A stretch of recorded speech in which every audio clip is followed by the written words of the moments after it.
Paul, and today's Daily Hope is inspired by the Christmas carol, What Child Is This? Now, the tune of this song might be really familiar to you because it's an old English folk song, Greensleeves.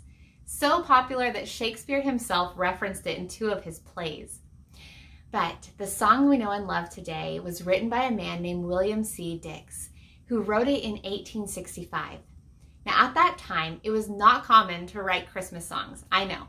It's hard to believe because it seems like every recording artist today has a Christmas album. But back in William's day, it was unusual to focus on Christmas because the church didn't celebrate it the way we do now. And honestly, I think it's because William was coming from a different perspective.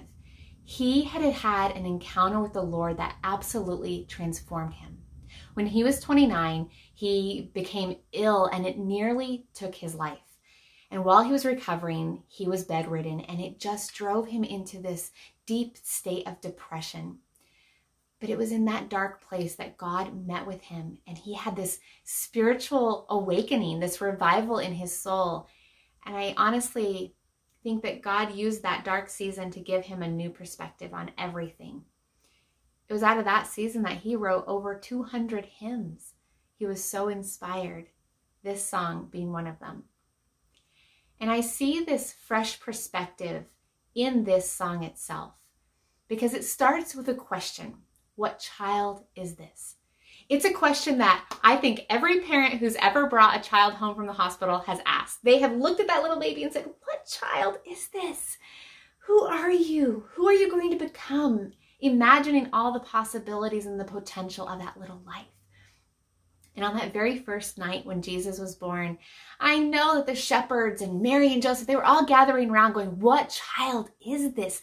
That the angels would sing and point us to this place at this time. And they were wondering about the identity of this little baby lying in a manger, wondering with a question mark.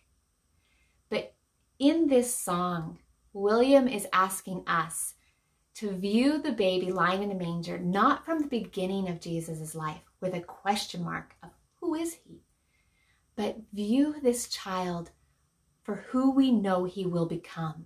View him from the vantage point of the end of the story, for we know who he is. This is not a question of his identity. What child is this? This is Christ the King. He is our King.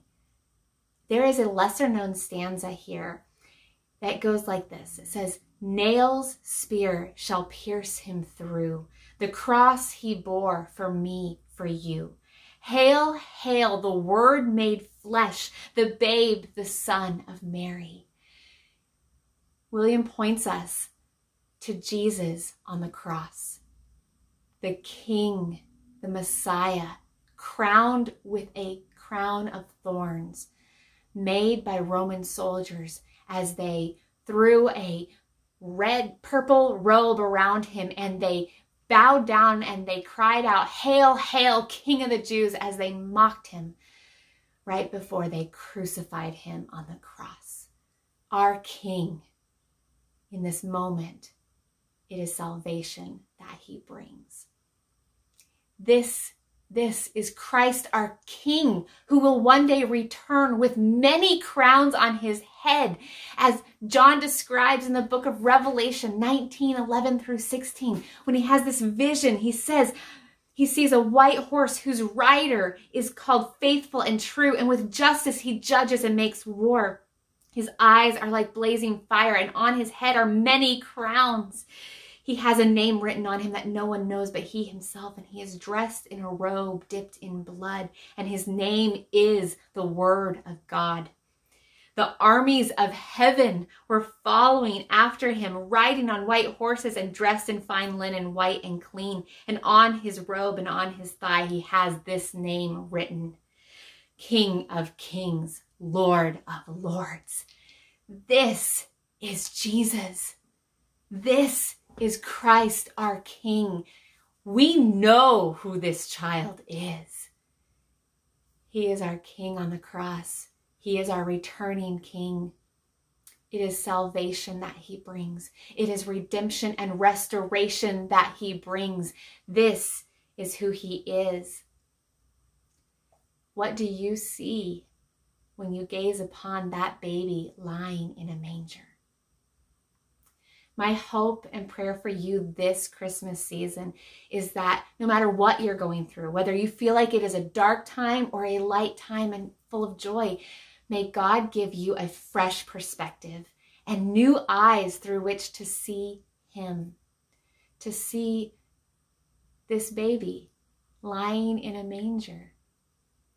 That you will realize that this manger is overflowing with the fullness of his royal majesty. It is not a question of who he is. It is a moment to marvel and wonder in awe that God would choose to embody all this royal majesty in this fragile, vulnerable little baby. May you be so inspired with hope and confidence that you know what child this is. My friends, have a blessed and merry, merry Christmas. I hope I see you soon.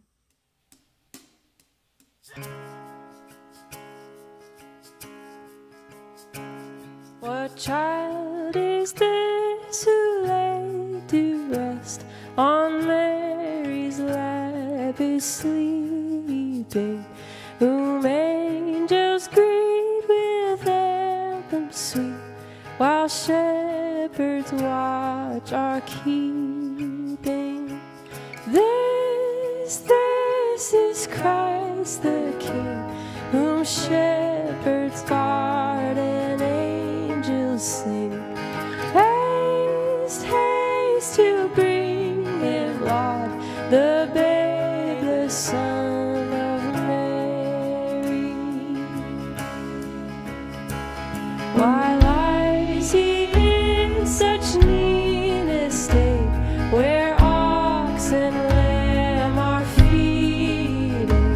Good Christians fear, for sinners hear the silent word is preaching. Hell's spear shall pierce him through, the cross be borne for me, for you. Hail, hail, the Word made flesh, the babe, the Son of Mary. So bring him incense, gold and myrrh, come peasant king to own him. The King of kings salvation brings, that loving hearts enthroned him. Raise the song on high, the Virgin sings her lullaby. Joy, joy, for Christ is born, the babe, the Son of Mary.